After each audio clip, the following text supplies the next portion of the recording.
So hello friends, welcome back to another video. So आज हम इस वीडियो में गेट क्वेश्चन करने जा रहे हैं एसआरटीएफ एल्गोरिदम पे। सो ये रहा आपके सामने गेट क्वेश्चन। ये 2017 में पूछा गया था और ये 1 मार्च में पूछा है। इसमें आपको निकालना था average waiting time. So guys आप देख पा रहे हैं कि गेट में P4 तक ही आ रही है, ज़्यादा प्रोसेसेस नहीं आ रही। सो अभी हमने तो क्लासेस में P1 से लेकर P6 तक भी कैलकुलेट किया है, बट गेट आपसे क्या पूछ रहा है ये आप इसको समझिए।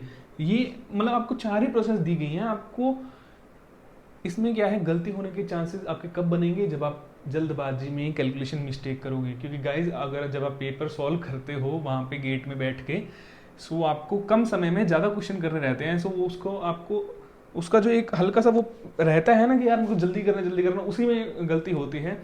सो आपको उसको कैसे ओवरकम करना है वो है प्रैक्टिस। आप इसको क्या करें, ऐसे क्वेश्चंस लें, सारे गेट के क्वेश्चन लगाएं। मैं भी आपको करवाऊंगा। सो आप पूरा एक उसके हैबिचुअल हो जाएंगे। ये क्वेश्चन जब आपको गेट में आएगा तो आप बोलोगे यार ये तो मैंने क्या किया ही हुआ है, यार मैं बिल्कुल आसानी से कर लूँगा।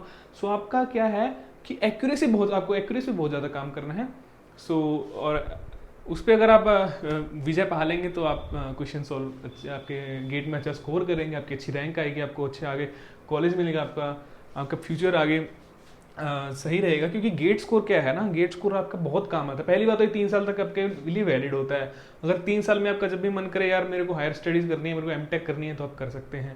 अगर नहीं भी, अगर आप पीएसयूज में जा रहे हैं तो वहाँ जाके भी आपको काफ़ी अपॉर्चुनिटीज़ मिलती हैं आगे गेट स्कोर पे। गेट स्कोर पे आपको मतलब इंजीनियरिंग का मतलब क्या है कि आपके सारे दरवाजे खोल देता है गेट स्कोर। और चलो अभी हम सॉल्व करते हैं इस क्वेश्चन को। हमारे पास हम स्टार्ट कर रहे हैं गैंट चार्ट से।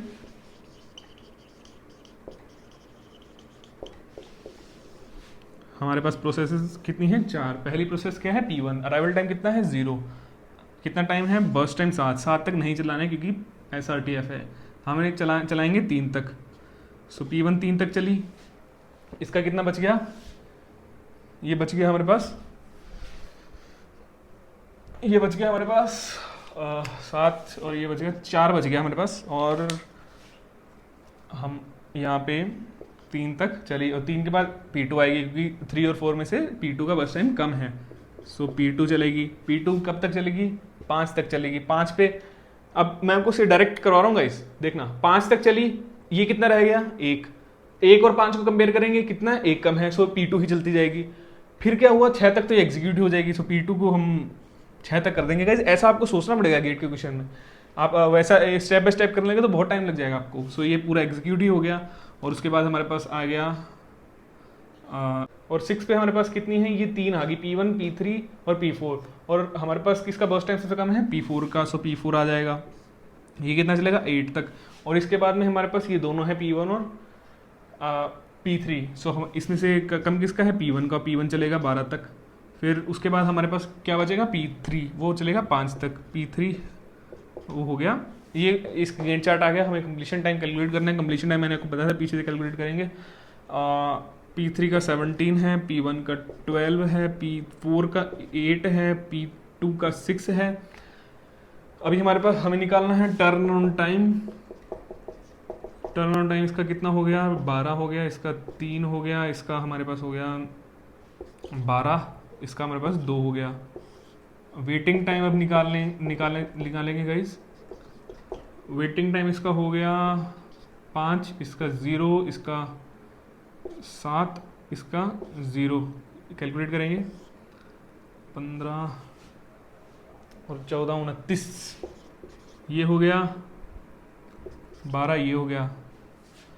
सो हमें निकालना था एवरेज वेटिंग टाइम पूछा गया था, पर मैं दोनों निकाल रहा हूँ। Average turn time equal to 29/3, ये हो गया हमारे पास 9.66। और average waiting time equal to 12 नहीं 4 है गाइस। 4 प्रोसेस है ना हमारे पास, 4 प्रोसेस है। 7.25 और ये हमारे पास आ गया 4, या हमारे पास 3।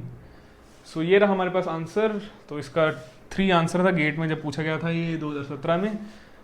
और ये 1 मार्क का क्वेश्चन था। सो कैलकुलेशन इस टाइप की है। सो गाइज आई होप आपको ये पसंद आया होगा, वीडियो पसंद आई होगी, आपको कॉन्सेप्ट समझ आ रहे होंगे। अगर आपका कोई सवाल या सुझाव हो तो आप हमें कमेंट सेक्शन में बता सकते हैं। So thank you guys for watching this video.